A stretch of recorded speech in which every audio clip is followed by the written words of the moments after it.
Welcome to Bitchy History, the American history podcast that would absolutely be banned by Moms for Liberty, especially after today's episode.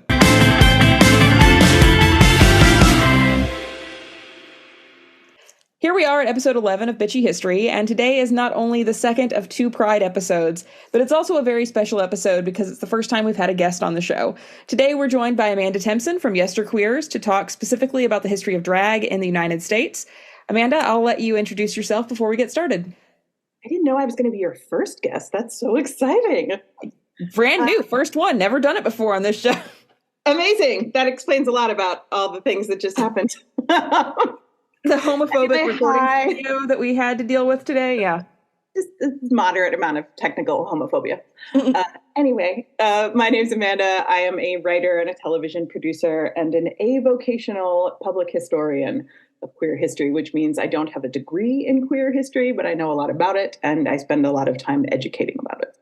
Yeah, and you know what? You do not have to have a degree in history. I do not gatekeep. I don't gatekeep. True, right? It's true, but you do have to know how to do research and check your sources. Yes, you do need to do that and be able to accept when you're wrong and somebody corrects you, which, as we have found, avocational male historians on TikTok can't do that. They have no interest in being corrected, apparently. But that's a story for a different podcast. I'm just glad the Party City helmet is optional because I don't think I would look good in that. Yeah, I'm not sure I could pull that off. I really don't. I don't think so. So we're talking specifically about the history of drag in the United States. It's not a art form that is solely an American art form, obviously, but we do have a very strong presence of it in our history and in our culture here in the United States. Everything up from its origins to, RuPaul's Drag Race, right? It's a big thing here. And so what exactly is drag, if you could explain it to us? So drag is both an art form and a political statement. It's the act of highlighting or exaggerating traditionally feminine or masculine features as a means of both celebrating and subverting gender expression. It's not just men wearing dresses. It is, in fact, distinct from cross-dressing, mostly because of the community and performance components of drag. Cross-dressing is usually something that's done alone for an individual to sort of explore their gender expression, whereas drag is usually done as part of a community or part of a performance. Right. Yeah. It's a big dramatic, there's a lot of pageantry to drag, whereas if cross-dressing is done by yourself, that's by yourself, or if it's done to pass, like a woman trying to join the military by dressing up like a man or something, it's a very different thing. You don't want to draw attention to the fact that you're not the right gender, right? Yeah, and cross-dressing is not generally performative. Drag is done for the experience of other people as part of a community, as part of a performance for an audience or for other members of the community.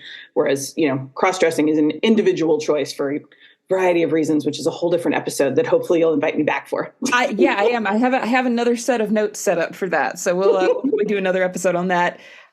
Maybe next month. I don't know. We'll see. We'll see how the recording goes on this one, right? No. I think I'll definitely bring you back.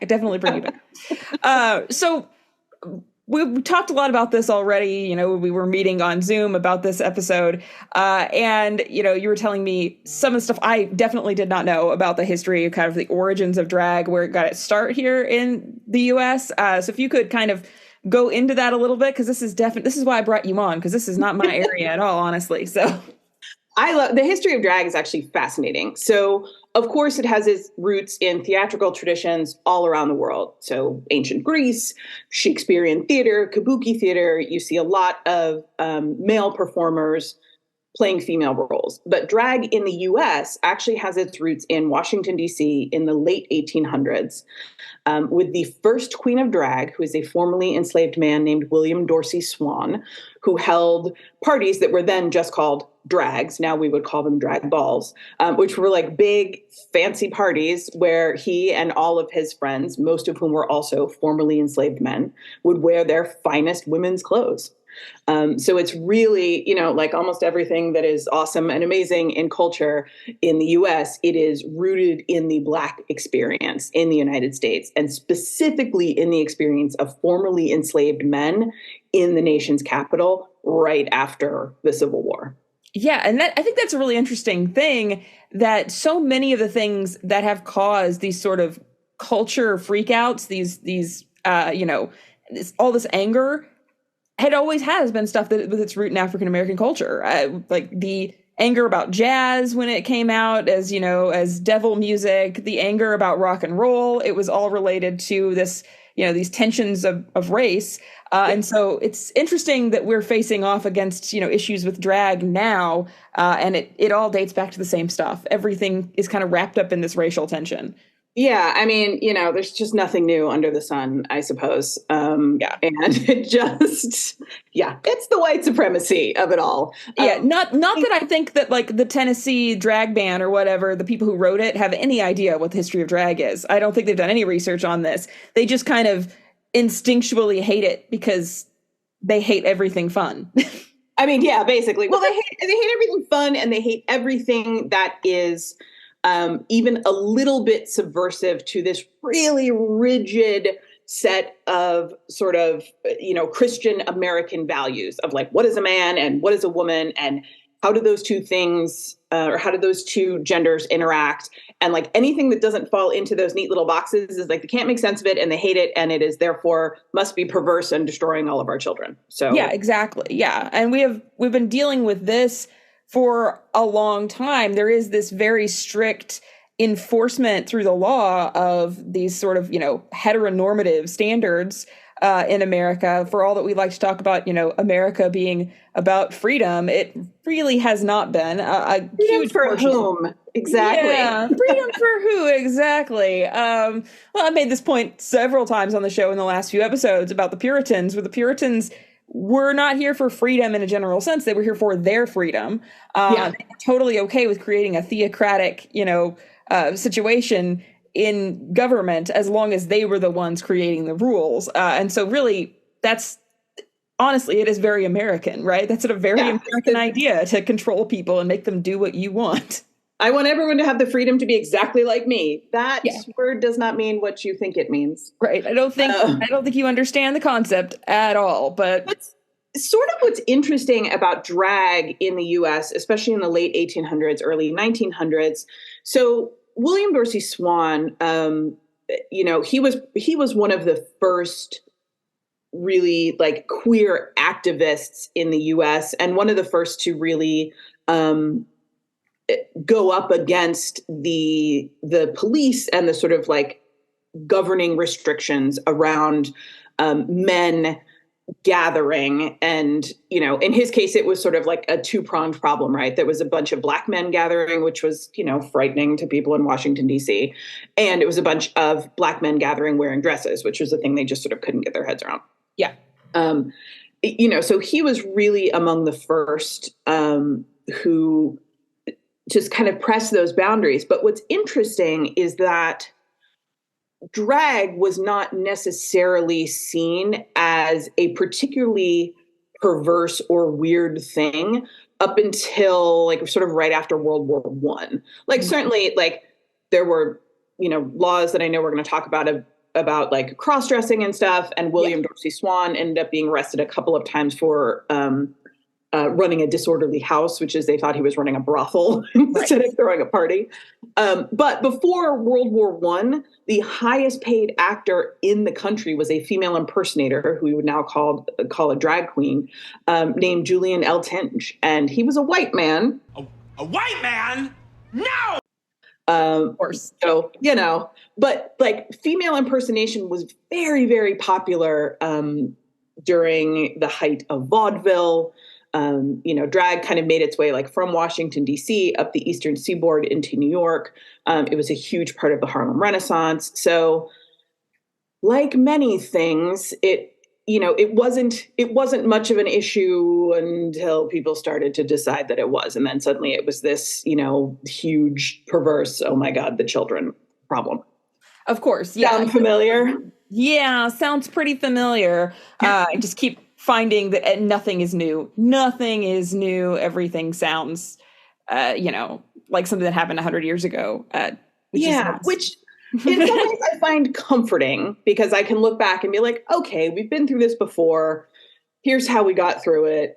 So we can get through it. But on the other hand, I'm like, could we solve a new problem? Like could still not keep rehashing the same problems? It would be nice. It would be theoretically nice if we could just move past this and move on to something else. But no, they're not going to let us do that until, I guess, enough people die off in the older generations. But even then, that doesn't really stop it, right? I mean, but yeah, you were mentioning something that there was, cross-dressing laws, and like you said, they didn't really apply to drag performers in any real meaningful way, because when you're on stage, right, when you're doing something that is a performance, it's different than living your life wearing the wrong clothing for your quote unquote gender. Yeah. But they did have a lot of impact on the queer community in a general sense, which of course the drag community was a big part of. Even if you have, straight drag queens or drag kings, which does happen on occasion. Was much more prevalent at the beginning of the century. Oh, of course. Yeah. This is my forever pet peeve. There is a photo. So if you Google William Dorsey Swann, you will get a photo that is attached to every single article about him. And it is not him. It is a performer named, I think John Brown, John Gregory or Jack Gregory. Anyway, it's a performer in a vaudeville duo in Paris, and they're promo shots. And not only is that performer not William Dorsey Swann, he's straight. That is a straight man, as far as we know. He had a wife, and there is no historical evidence that he was anything other than straight. And so it's sort of like a double. It's like a double insult to call that William Dorsey Swann. Right. It's not him. And the reason we know it's not him is because after William Dorsey Swann died, the police in his town burned his house to the ground, burned every single thing he owned. That tracks. Burned it completely. This is why we have no photos of William Dorsey Swann. Also, this man that they keep attaching to all of these stories about him is a straight female impersonator in the vaudeville scene in the early 1900s. Right. Yeah. So it's kind of crazy. There's a lot of insults going on there. Yeah. Yeah. And it's just this is the problem with Google, right? Where you Google it and this picture comes up and it's right. It's even attached to articles from more reputable news sources. And if you read the teeny tiny caption of the photo, it'll say something like, vaudeville performer in Paris in 1903. But if the article's about William Dorsey Swann and there's a picture of a black man in a dress, people are going to make that assumption. Right. And if somebody writes a blog post about him and they just pull that picture without doing any research, because people do that, or make a TikTok or something like that, the picture just, it self-propagates the myth, right? Those weird little, I have a couple of those sticking points about queer history where I'm just oh, it annoys me that this It's annoying. It really is. It's so annoying, especially when, like you said, the cops burned all the pictures. And so we don't have any real, evidence of his life, which, it's always a firm reminder for listeners. This podcast very much does ascribe to ACAB. There's no good things coming out of that area of the world. I'm sorry. there is a wonderful, wonderful, wonderful scholar named Channing Gerard Joseph, and he is the reason that we know as much as we do about William Dorsey Swann. He has a book in the works called House of Swan that's supposed to come out, I think, sometime soon, that I cannot wait to get my paws on to read the whole thing. That will be amazing. Yeah. But he is the man who really did this deep dive and found out so much of this information to be able to sort of place him in drag history, and really not just in drag history, but at the beginning. He is our very first queen of drag. That's amazing. That's amazing. I'm excited to read that too. I'll definitely put up a link to it when it comes out on my website, so people can. I think it got delayed by the pandemic. It was supposed to come out a couple of years ago, and every so often I'm just is that out yet? The pandemic was hard. You're trying to work on a book, and then you get stuck in your house, and you just don't want to work on your book. Then, right now, because you have all this time, you don't want to get it done. So, yeah, I don't know anything about that, Meredith. No idea. I've never done that before. My master's thesis wasn't like that at all. That never happened. But yeah, so I want to talk a little bit about cross-dressing laws specifically because of how it affected the queer community in this. And just because, there's a lot of similarities to what's going on today with anti-drag bills and things like that. There's a lot of similarities, even though they weren't specifically targeting drag queens then, they're being used now for the same purpose. So, cross-dressing has a very long history in America as well. We're definitely going to be doing an episode on that in the future because there's just so many cool stories about cross-dressing in American history. But the laws that governed cross-dressing had this huge impact on everyone. The oldest one that we have in America was something called a masquerade law, which was passed in 1845 in New York. It specifically said that it was a crime to have your face painted, discolored, covered, or concealed, or be otherwise disguised while in a road or public highway. That was what it was, which is a very weird law. The state bizarrely specific. It is, right. So the state originally intended the law only to punish rural farmers because they had taken to dressing up as Native Americans to fight tax collectors. So there's a lot to unpack with that law, a lot. Not the least of which is the fact that the most recent usage of this law was in 2011. They actually used it to arrest Occupy Wall Street protesters who were wearing masks. Yeah. Cool. So they were still using it. It was, I think that all of those arrests got overturned by the judge. The judge was like, are you freaking kidding me? No, we're not using this. But then in 1848, Columbus, Ohio specifically passes another one, which is a law forbidding a person from appearing in public in a dress not belonging to his or her sex. So that kind of starts this watershed moment in America where suddenly throughout the 1850s, we start to see just a wave of these laws being passed. And there's a Susan Stryker, who's an associate professor of gender and women's studies at the University of Arizona, has written about this extensively. And she said that these laws represented a new development specific to gender presentation. So it was this issue that comes up where people are angry that things aren't heteronormative, right? Which is what does you say that I said you should? Oh, the heteros are upsetteros. Yeah, exactly. That needs to be on a shirt. It does. They were very upsetteros. I did not come up with that. It's got to be a shirt. Anyway. And then there's another book which I recommend, which is Arresting Dress by Claire Sears. And she writes about all of these cross-dressing laws in there. And I think one of the most interesting things she says is that it's not really about clothing, that it's being passed to police indecency. It's a morality law and has these wide impacts. She says the law made anyone who didn't fit into the narrow definitions of what a man or woman should look like, they had to be extra vigilant. She notes even one time where someone was arrested because they were suspected as being a male crossdresser. They were taken into police custody and they were basically strip searched. They were, stripped off. And then they realized that this was in fact a biological woman and dropped the charges.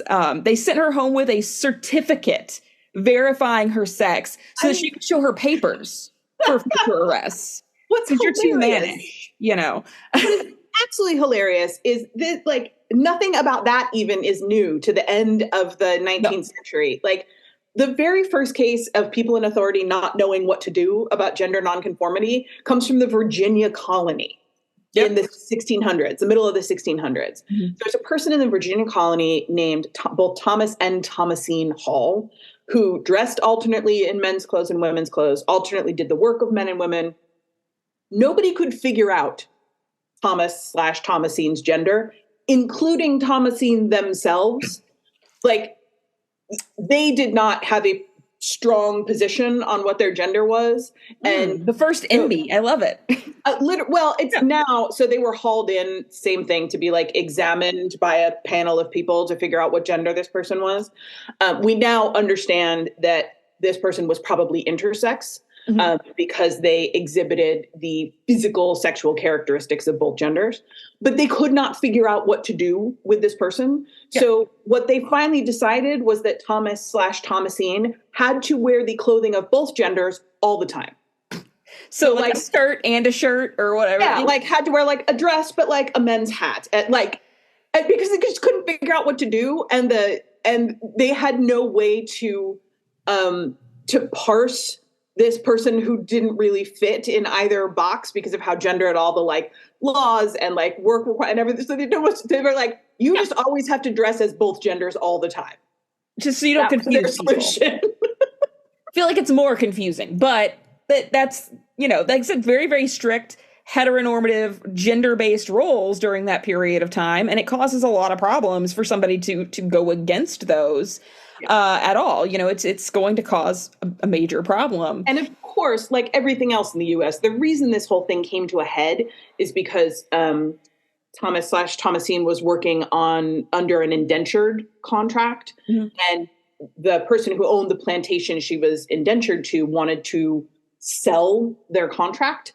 But the person buying the contract would not complete the transaction until they were certain of the gender of the indentured servant they were purchasing, essentially. I have questions that are bad questions that I'm not going to ask about why they cared so much, but I'm just going to... Ostensibly, I mean, not to give white men any quarter here, but ostensibly the reason it was important is because they wanted to know which set of jobs to assign this indentured servant to. Like, is this a field person or like a housework person? God forbid they just figure out what job they're good at and let them do it. That's there it is. You couldn't possibly. Obviously, whatever physical characteristics you were born with determines what you're good at.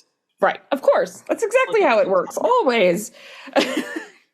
Anyway, so all that to say, people in authority have never had a clue how to deal with people who are gender nonconforming.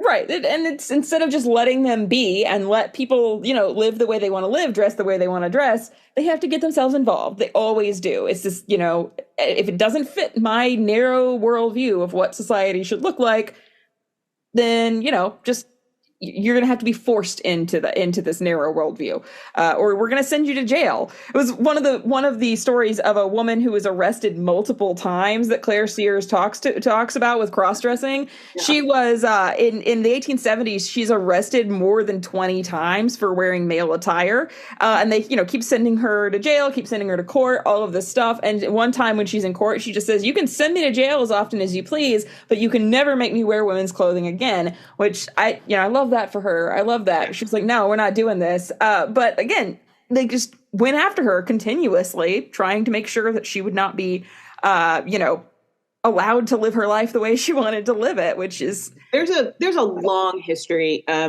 especially of butch lesbians and trans women in this same situation, being arrested multiple times. And they're just like, cool, keep arresting me. I don't care. And again, the authorities have no idea what to do because like that's their one go-to move is we're going to arrest you and fine you and or imprison you. And they're like, great, cool, sure. Well, I think with women and during that time period, it's a uniquely bad attempt to stop them because women's lives already sucked. So like, what are you going to do? Make it worse by sending me to jail where I don't have to like see my husband or deal with men? Like you're going to send me to a woman's workhouse? Okay. Like, I mean, so, about that, but yeah, probably not. The women's workhouses were awful. Like they were terrible places. But my point being, like, if your life already sucks, then you might as it's like, well, whatever, sure. It's also it reminds me a little bit of and again, this was like clearly a position of privilege. Like, were you in a position where you could repeatedly be arrested and imprisoned for a few days, and that wouldn't, destroy your life? But it reminds me a little bit of like sumptuary laws during in Elizabethan England. Like there's a giant fine for wearing purple velvet, but people who are rich enough still just paid the fine, right? Like, well, I remember somebody saying once, that when the punishment for a crime is paying a fine, then really it's just a punishment for poor people, right? It's only to stop poor people from doing it. If you have to pay a ticket for double parking, well, okay, I can afford the ticket. It doesn't bother me. So I'm just going to. I live in Los Angeles and I have definitely on occasion been like, is it worth it to me to maybe get a ticket for parking here? Is that a reasonable potential expense as opposed to circling for 20 more minutes to find a place to park? How much is my time worth? Let's see. Yeah. We'll see. If I've got a good podcast on or a good audiobook, then I'll just keep circling. It's fine. Yeah. It also helps that I physically cannot parallel park. So I'm a stereotype. I can't parallel park at all. So if I can't find a parking spot that will allow me to pull in, I just don't park. I just leave. It's, you know, Amazing. I have in fact stood up someone on a date once simply because the place she invited me to only had parallel parking. Possibly the most femme thing you've ever done. I'm just going to put that out there. I was like, it's all parallel parking. I didn't really stand her up. I did text her why I had left, but still. Anyway, you had mentioned earlier that Swan got arrested a couple of times for running a disorderly house, right? Yes. So what is that exactly? So running a disorderly house was the, sort of 19th, early 20th century way of saying being a madam or running a brothel. And so the thing that was sort of interesting about Swan in particular is that what he was doing in holding these drag balls really kind of walked a line in terms of legality. Like, it was not legal for this many men to wear dresses and be social, but there also weren't really great laws around it. You know, it's sort of a little bit difficult to prosecute. So they decided that charging Swan with running a disorderly house would like get him out of the business essentially of throwing these drags. And it did, because this is the American justice system at work, folks, by the way. So he was arrested early in the morning on January 1st, I think 1896, because he had had a New Year's Eve drag. His trial was on January 3rd, and it only lasted a few hours, because by the end of January 3rd, he had been convicted and sentenced to 300 days in jail. Wow. Yeah. And I had to look up this quote from the judge, because it just, I think the naked hatred that the judge exhibited during his trial is very applicable to the naked hatred that we're seeing now against drag performers all over the country. Because when he was sentenced, the judge said to him, "I would like to send you where you would never again see a man's face, and would then like to rid the city of other disreputable persons of the same kind." You know what it sounds like? That judge sounds like he would have gotten along really well with Michael Knowles. You know, probably. They would have had drinks. They would have loved each other. Possibly in a gay way. I don't know. And the thing that's sort of interesting about Swan, too, is he served 3 months, and then he started petitioning the president, Grover Cleveland at the time, for clemency. And he was the first American ever to take specific legal steps to try to defend his right to gather with other queer people. Like, wow. He was the first one to fall into the system and then fight back against the idea of suppression and police violence and all of that. And he had a remarkably big support network in Washington, D.C. He was popular, right? I mean, it didn't work. The president never even saw it, and the U.S. attorney referred to Swan as having been convicted of the most horrible and disgusting offenses known to law, so disgusting that it could not be named. Sounds about right. It didn't work. So Cleveland was like, due to the character of your offense, we think we're going to leave you in jail.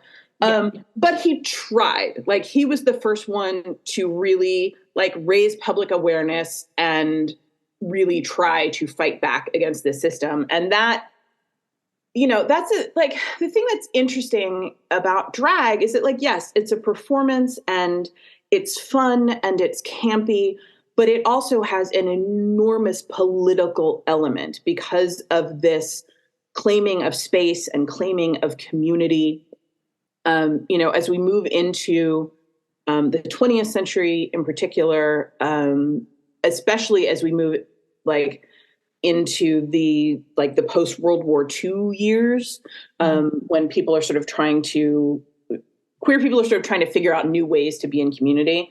Actually, especially men returning from the war who had all of these intense experiences while they were overseas, both with their fellow soldiers or with, sex workers in Europe. And they're just And queer men learned a lot about themselves during World War II, and then we came back to the States and sort of had to try and figure out how to be in community again, or new ways to be in community, I guess I should say, that wasn't just being in the closet again.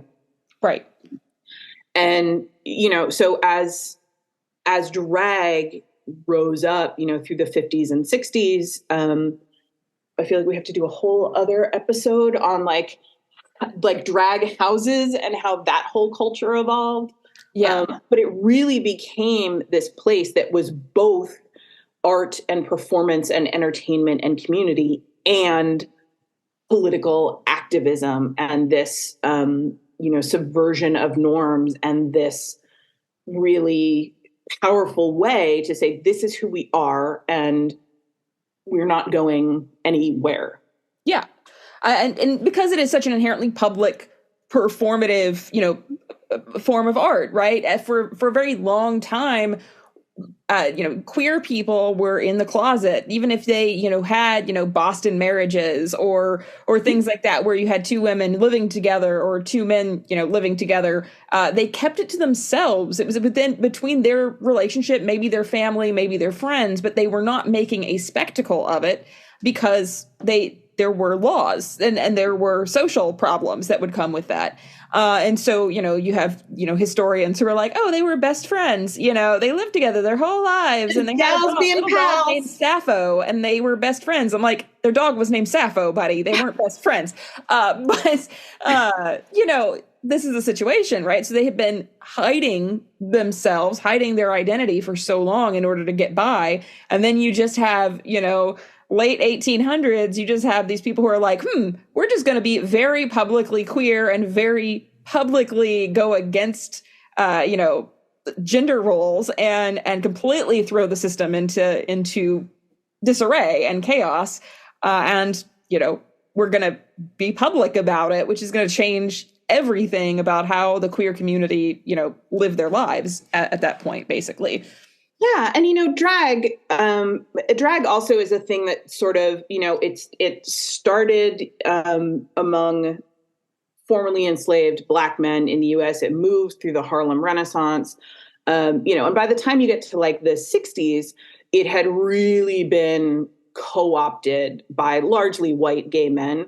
Because drag kings are obviously a thing, but they didn't really start to rise to prominence, as far as I understand it, until like the 80s is when you start to really see drag kings. So largely we're talking about white men.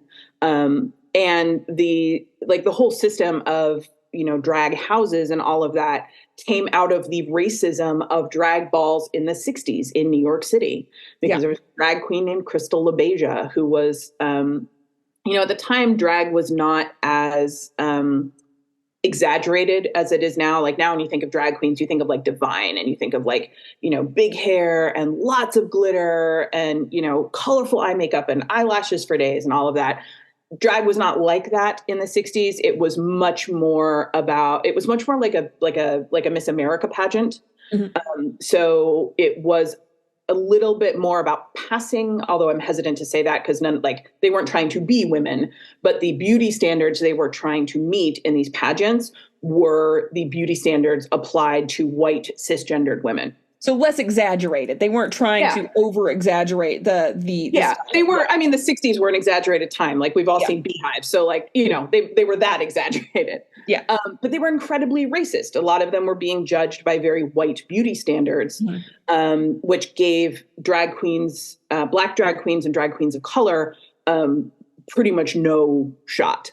And Crystal LaBeija was a Latina drag queen who had actually managed to make it pretty deep into the mostly white, drag competition space. And, she was in this competition and there's a great documentary about it.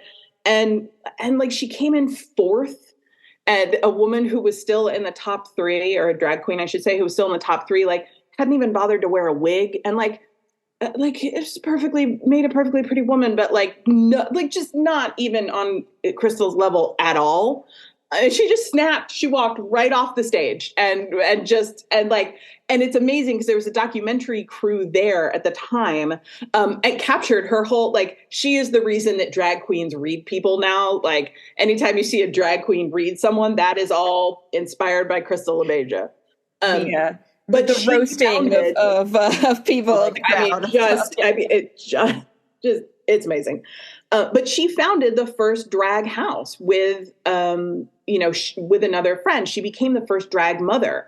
And it was sort of the drag houses served two purposes. One was to reclaim drag from the white people who were destroying it, honestly, was to bring drag back to, they called it uptown drag. So back up to Harlem and to those neighborhoods that were largely populated by Black people and other people of color. And it was also to form families, right? Like, they're literally drag families, and the drag mothers were there to be mentors, not just in the art of drag, but, to every lost queer kid who showed up and, had been either kicked out of or had chosen to leave their family of origin, whatever. And it became this really, really powerful social network that all sprung out of the drag community. Yeah, to have these people who have a space to go when you've been kicked out, or a space to go where you can express yourself and not feel like a freak, or feel, bad about who you are. That's a huge, powerful thing in the organizing of the queer community into the queer civil rights movement of the 70s and 80s. It's a major player in that. So really, we have drag queens to thank for a lot of the advancements in queer culture. And just in culture in general. So the other thing that happened with the formation of drag houses is it really changed, like, quote unquote uptown drag really changed the face of drag, because that's when you start to see all of these drag balls that have all kinds of wild categories, right? Like, formerly they were, again, very much like Miss America, pageant. So they had like a limited number of categories. But once they start dividing themselves up into drag houses and doing these like sort of huge and elaborate balls, it really upped the performance aspect of drag, because it was no longer just walking across the stage. Like, certainly there was walking up and down an aisle, but there was also all kinds of elaborate performance that got added to it. Mm-hmm. And pretty much everything that was cool in the 80s or 90s started in drag houses. Like, I'm doing an episode on Yesterqueers next week about Willie Ninja and the House of Ninja, who's the reason we have voguing. Like, he is the father of voguing. So pop all culture of that is all tied into this, definitely. So it's not just 1 second, there's a train going by, so I'll have to cut this part of the audio. So, there's a lot to thank them for, and it's one of the big reasons why, not just for civil rights reasons, but it's one of the reasons why we need to be, organizing behind these movements now to keep drag queens safe, keep trans people safe. All of these people have had such a huge impact on our society. Not that drag and trans is the same thing, but there is like a certain element of this, of both, that are coming into what's going on with the culture war right now. But drag, the history of drag in a lot of ways is the history of, or at least the foundation of, queer culture in the United States. Like, you cannot separate those two things. No, and certainly queer culture is much wider and broader and more complex than just drag, but it is one of the cornerstones of everything that makes up American queer culture today in 2023. And I think it's easy for people, even in the queer community, to dismiss it as just sort of like silly and frivolous, just sort of like fun. And sure, it's all of those things, but also it is connected to this very deep and important part of our history, and there's also like, there's just not one kind of drag, or like one way to do drag. There's drag story hours. There's the Sisters of Perpetual Indulgence, who are the drag nuns who do enormous amounts of good works. They do, and they're absolutely just hysterical and the nicest people you'll ever meet. Every time I've ever had any interaction with them, I'm like, they're just so nice. Piss off the Catholic Church. So, all good. I love that, there's lots of ways to do drag and be drag and understand drag. And I think one of the things that frustrates me the most about, the way conservatives and, Christo-fascists in this country, fascists, talk about drag, like it's clear that they just don't have a clue what it is at all. And no. I'm not sure they would care if they did, but like, could you at least try? Just try. Maybe go to a performance. I don't know. Just at least watch the Birdcage, for God's sakes. Yes, just try one thing. Just try one thing. Oh yeah, we were talking a little bit about like the post-World War II period earlier before we kind of skipped forward into the 60s and 70s, which is totally not a problem. We just, we backtracked to get back into things. But yeah, I think it's really, because you said that, after World War II, we start to get more people who are experimenting with drag, but also because it is the post-war period, there's even more pushback against people, experimenting with anything that's not a strictly, white Anglo-Saxon Protestant, WASP family unit, right? And so we start to see a lot more, I hesitate to say a lot more violence against the drag queens and queer community, because there certainly was violence before, but it is more focused, I think, after World War II. This particular Rusty Brown is a woman who was interviewed for a project on queer history, and she was talking about the fact that she originally started dressing as a man because she lost her job during World War II. At the end of the war, she lost her position as a machinist, and so she began disguising herself as a man so that she could get a job again. And then after that, she does go on to become a drag king. This is, she's one of the earliest drag kings of that era. And she mentioned in her interview where she talks about what they call the 3-article rule, which was that people were arrested for not wearing at least 3 pieces of gender appropriate attire, basically. This was not a rule that actually existed. There's no law on the books about it. It seems like maybe it was more of a term that was used by the gay community as sort of a general warning, like, oh, don't break the 3-article rule. But this becomes a major problem, right? So it's not, at this point now, it's not just about people who are cross-dressing, not just about drag queens. It's about anybody who chooses to dress any differently than what their gender is expected to dress as. And I just think, like, I don't wear skirts, I don't wear dresses. I would have done very poorly in this time period. And I'd mentioned earlier about the woman who had to have her papers, right? She had to have this report from the police. And a very similar thing happened in 1968. This man, Martin Boyce, is on his way to a Halloween party.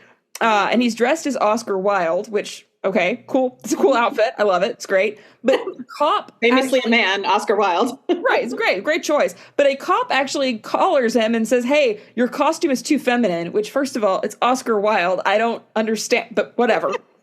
Whatever. I don't know what the costume looked like.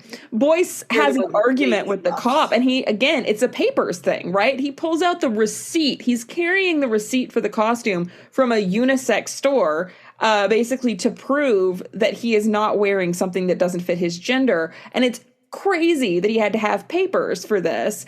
But the thing that really gets me about it is that the police officer then turns to a gang of angry young men and says, he's all yours. And the cop leaves because he legally can't do anything about it. But he's going to allow a gang to beat this man up. Luckily, apparently, the gang was not very invested in in queer bashing that particular night, and they let Boyce go. But it was a very common thing during this period of time, which is, of course, what's going to lead us to, the Stonewall uprising, this harassment over gender norms and things like that. And Boyce actually was at Stonewall as well, so it's kind of a neat, full circle story for him, where he had this harassment happen and then he's there at the moment, which kind of explodes into the gay rights movement. But it is just such a dangerous thing, and honestly, we have seen discussions about carrying your papers, right? Yeah. We've seen discussions about this going on with, current drag bans, current, transgender bans, things like that in America, where they're talking about like, oh, well, you just carry proof that you've had your surgery. Why should I have to carry proof? I shouldn't have to give you my papers. What kind of fascist state is this? Yeah. I think that's so fascinating. And I think there's a lot of parallels between America after World War II and where America is right now. Because basically what happened after World War II is, we had a several year span where most of the men in the country were someplace else.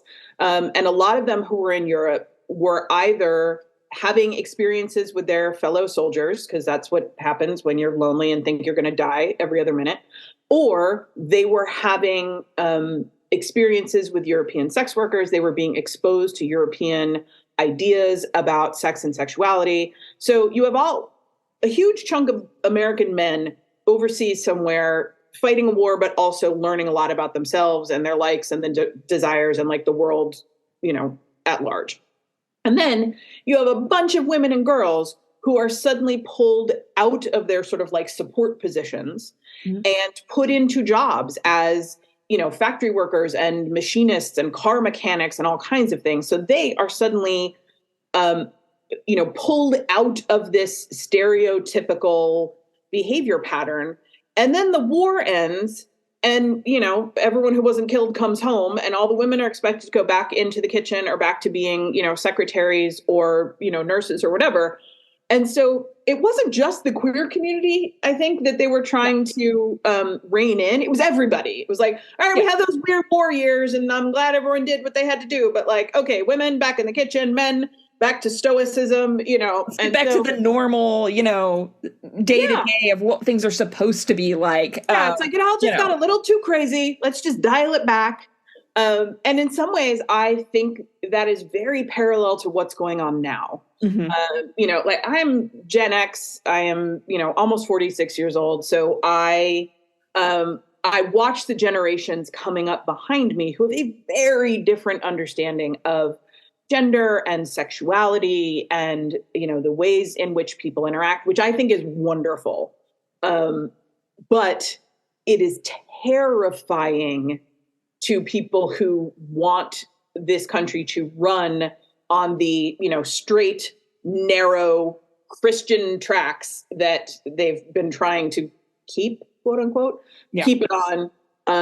For decades. And so I think we're in a similar place now where it's like, this is all getting a little crazy.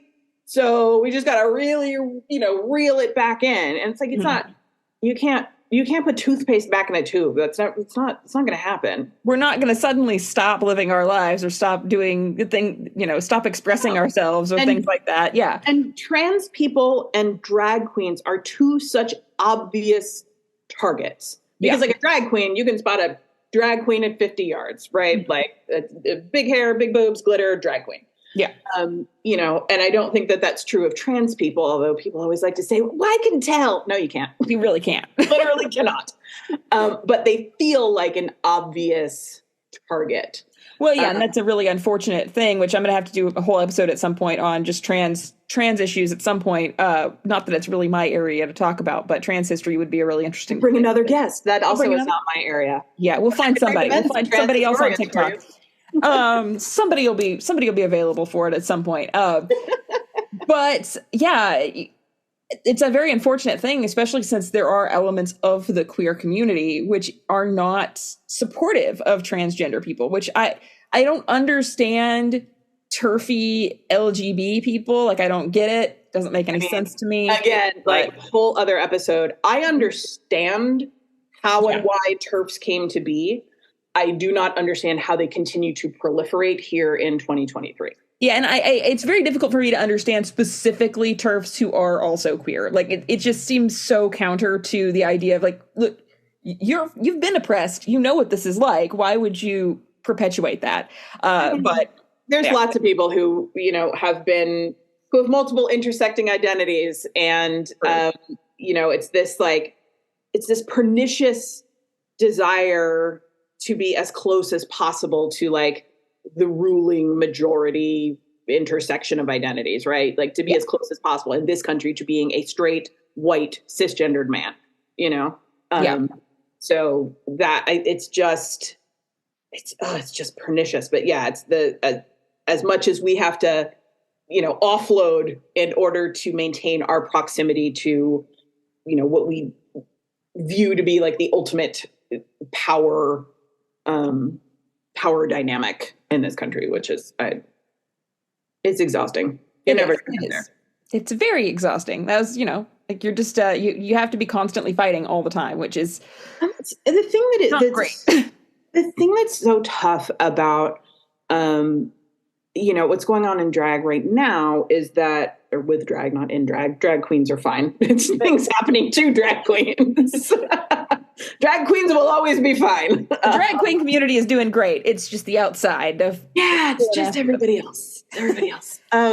It's just like, you know, there's that famous poem, and the poet's name is escaping me right now, but that was written, you know, after World War II of The First They Came. You know, it's like, look, they're going to take drag queens first, and then they're going to take as many transgender people as they can find. But like, they're coming for all the rest of us next. Yeah, all the rest of us who are not straight, white, cisgendered men. We're all next. Yeah. So there is no amount of tossing your fellow members of the queer community under the tracks or under the bus that is going to save you when it's your turn to lay down on those tracks. It just they'll come for you. If you don't fall in line, they will come for you. It's going to be, you know, trans people, it'll be drag queens, it'll be the queer community, it'll be feminists, whatever. They will come after you and try to restrict your rights, I mean, we're seeing that they're kind of converging on it from multiple sides, but that's, again, another episode. I've already done an episode on you know, the no-fault divorce thing and things like that. We could talk about this. You might be back for so many episodes. So many more things to talk about. So there's a lot. There's a lot going on here, and a lot of it ties into just this general idea of people who don't want anything outside the heteronormative, you know, way they grew up to change. And they want it to stay. They also want, like, they want these things, but they want them to stay contained, right? Mm-hmm. Like, I know you and I talked about drag in like movies and, you know, other sort of forms of modern entertainment. Like if you look at, you know, Tango and Cash, To Wong Fu, you know, any of that, those are all fine. You know, it's mostly straight actors playing drag queens, which at the time they were cast was not as much of a thing as I think it would be now. Yeah.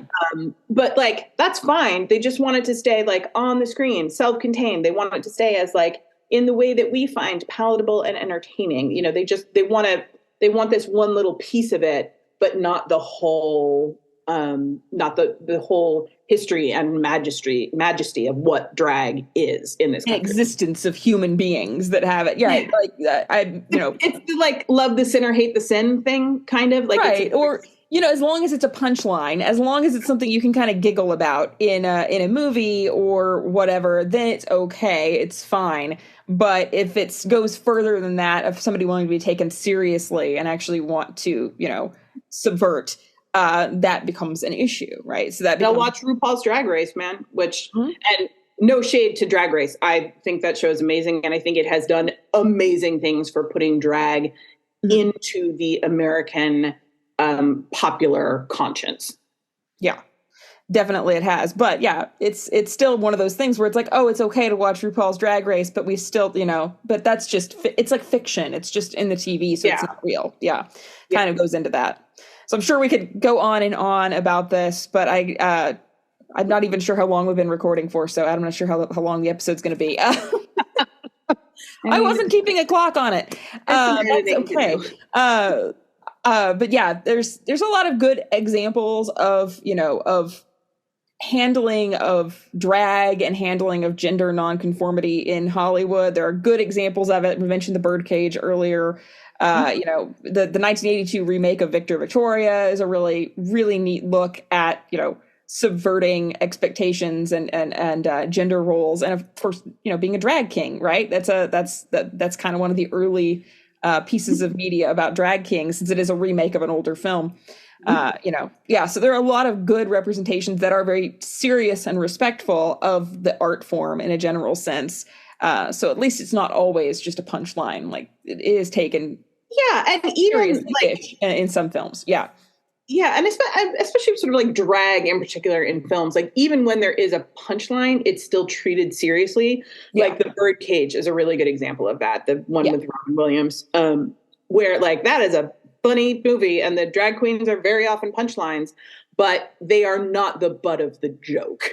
Right. They don't exist they don't exist just to be the punchline. And I think that's the important thing. Like it's a story about them, and it's a story about like they are real human beings in the movie. And so it has a different vibe to it. Like it's definitely comedy, but that doesn't mean it doesn't treat it seriously. So and about Nathan Lane, being himself, being in drag as his most authentic self and trying to navigate this very difficult family meeting. Oh my gosh. I love that movie. I need to rewatch it soon. I haven't watched it in a while. I definitely need to watch it again soon. Yeah. But yeah, I mean, the drag ban thing has been in the news almost constantly. I would say it is probably one of the biggest issues on the docket right now. Obviously, alongside other things like transgender issues, like abortion, like school shootings. Right, those are like the four main things that are in the news consistently. And what does that tell us about our society? Right, like don't like that so much. I know that I think the last time I looked at it, the American Civil Liberties Union is tracking nearly 500 anti-LGBTQ bills in the U.S. right now. They're categorizing them as a malicious attempt to remove LGBTQ people from public life, and a big part of that is the drag bans. They just don't want us to be there. They don't want us to be visible, right? Just go back in the closet, stay in there. Yeah, don't want us to be visible, don't want us to live authentically. I had a moment the other night where I was just sort of overwhelmed by the human cost of all of this. All of like the queer community specifically, and majority Black members of the queer community, Indigenous members of the queer community, other queer people of color, have been paying this human cost for decades, literal decades. We lost an entire generation to a plague that nobody cared about for much too long. And every so often I am just so overwhelmed by just the naked cruelty of it all, because I feel like, that Irish sort of blessing / curse of may you live in interesting times. Like you read about this stuff in history books and you're like, God, that must have been awful. What was that like? And it's just, sometimes it's overwhelming. Sometimes I still have to pay the power bill. Like it's just, we're in such a very strange time. And I think it is more important now than ever. I always think queer history is important. That's why I'm a public historian. But now more than ever for our community to understand the roots of where we've been, what battles we have already fought and won and lost, and what that means about where we are now. Yeah, I think that's very true. And I also think that's a great spot to kind of end us on today. I think it's a good, good message to end on today. So yeah, I'm definitely going to have you back though, because this is great. It's like having a conversation with a friend and then recording it. So I can just put it out there and not have to, write a whole script or anything. It's wonderful. I love doing podcasts, so I am always happy to come back. All right. I'll let you know. I'll let you send you the notes on the next one on cross-dressing. We can work on that one next. So I get to talk about my very favorite thing, which is the American frontier at the end of the 1800s. I love that period too. It's fantastic. Getting to talk about that, like talking about women who cut their skirts off and just wore their bloomers. I think it's hilarious. It's wonderful. I definitely want to talk about that. Yeah. All right. So thank you everybody for tuning in to hear both of us bitch about history today, not just one person this time. If you're listening, you probably already know where to find me online. But in case you don't, you can find all the links to my socials on bitchyhistory.com. So it's all the links you can possibly want. And you can also find a bio for Amanda with links to her socials as well.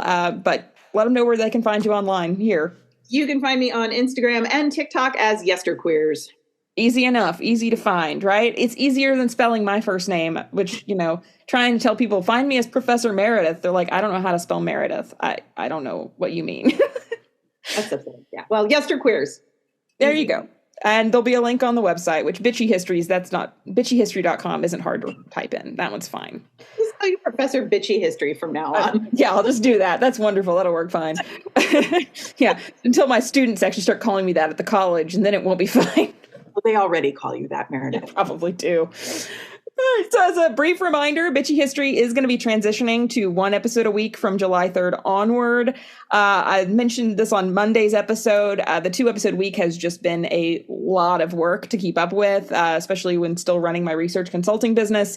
And unfortunately, that work is the more important one, since it's the one that, pays for the podcast, pays to keep my lights on, pays for my car, pays for my food. Those seem to be important things.